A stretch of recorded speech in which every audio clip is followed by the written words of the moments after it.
Umaasa ang Kim Pao fans na sana'y mag-last ang relasyon ng dalawa. Hindi nga maipagkakaila na bagay at maganda ang chemistry ni Kim at Paolo.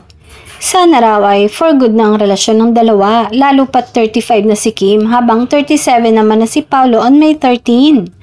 Sana raw ay matagpuan na nila ang true love and happiness sa isa't isa.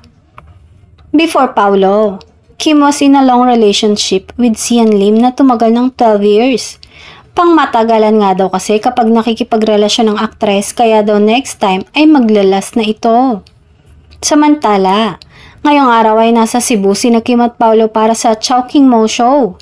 Dagsa nga ang mga Kim Pao fans at sabay na kinilig sa mga paandar ng kanilang idolo. Tila madaming beses naman nadula si Paolo tungkol sa feelings nito sa aktres.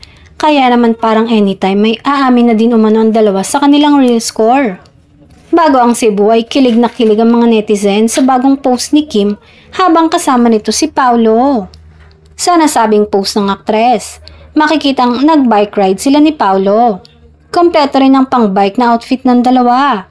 At sa nasabing ride, gamit ni Kim ang kanyang pink na road bike habang si Paolo naman ay road bike rin ang gamit.